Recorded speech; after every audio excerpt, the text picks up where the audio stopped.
अस्सलाम वालेकुम अज़ीज़ तलबा, मैं हूँ टीचर नज़ाकत अली और आज हमारा फ़िज़िक्स का 10th क्लास का लेसन 10 का न्यूमेरिकल नंबर 10.3 है। इसमें पूछा गया है कि find the time period of a simple pendulum. आपने इससे पहले सिंपल पेंडुलम के बारे में ज़ाहिर है उसका फार्मूला भी पढ़ा हुआ है। तो इसमें पूछा गया है कि find the time period of a simple pendulum of 1 metre length, यानी उसकी लंबाई जो है सिंपल पेंडुलम की वो 1 मीटर है और वो रखा है placed on earth and moon. इसका मतलब ये है कि उसको दो जगह पे हमने मालूम करना है कि उसे ज़मीन पर रखने पर और चांद पर रखने पर उसकी टाइम पीरियड क्या होगी।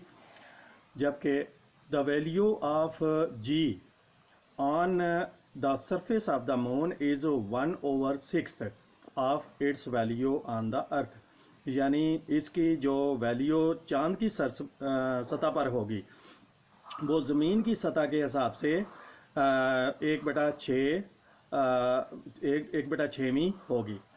Where G on earth is 10 metre per second square. ये आपको पता है कि ज़मीन पर जो जी की वैल्यू है वो 10 मीटर पर सेकंड स्क्वायर है। तो अजीज़ तलबा, अब हम आगे बढ़ते हैं और हम देखते हैं कि हमें डाटा क्या दिया गया है। गिवन डाटा है length of simple pendulum 1 metre,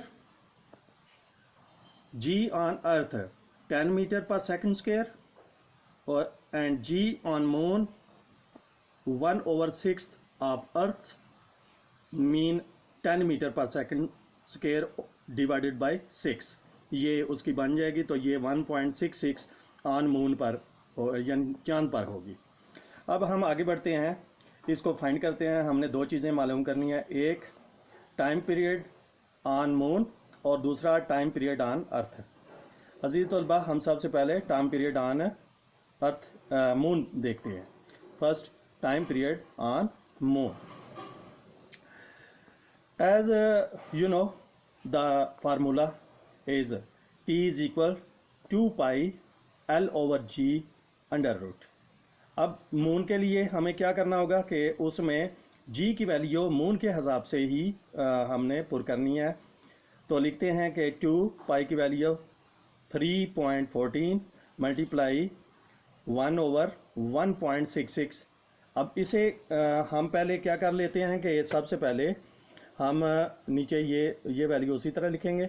उसके बाद हम देखेंगे कि ये जो कैलकुलेट करेंगे 1 को पहले डिवाइड करेंगे 1.66 से और जो हमें रकम मिलेगी उसको हम उसका स्क्वायर रूट ले लेंगे और हमारे पास तकरीबन ये 0.776 और सो ऑन कुछ और भी होगा, वो आप चाहें तो लिख लें।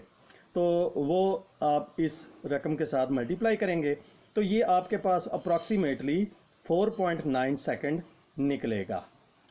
अब हम आगे बढ़ते हैं और देखते हैं कि टाइम पीरियड ऑन अर्थ क्या होगा। जैसा कि लिखा हुआ है, second time period on earth, TE मतलब टाइम पीरियड ऑन अर्थ। तो फार्मूला तो वो हमारा वही होगा। अब ये तो वो फार्मूला है जो आप पहले भी सीख चुके हैं, बस आपको फिलिंग करनी है। तो 2 की वैल्यू 2 वैसे ही होगा, 3.14 इसकी पाई की वैल्यू हो गई। उसके बाद 1/10, 10 जो है जी की वैल्यू है यानी अर्थ की वैल्यू। तो इसे कैलकुलेट करें तो पहले हमें मिलता है कुछ 0.3162 और इसके अलावा कुछ और भी रकमें होंगी। आप लिखना चाहें तो लिख लें, ना लिखें तो कोई अर्ज नहीं है। अब इनको कैलकुलेट करें तो हमें मिलता है 1.98 जो अप्रॉक्सीमेटली 2 सेकंड के करीब है। अजीज़ तलबा, आपको यकीनन समझ आ गई होगी। इस न्यूमेरिकल की बहुत आसान है, अगर आप करेंगे तो आपको कोई मुश्किल पेश नहीं आएगी। और अगर आपको मुश्किल पेश आए तो आप मुझसे दोबारा रब्ता कर सकते हैं, मेरे नंबर पर मुझसे रब्ता कर सकते हैं। Thank you very much. अल्लाह हाफिज़।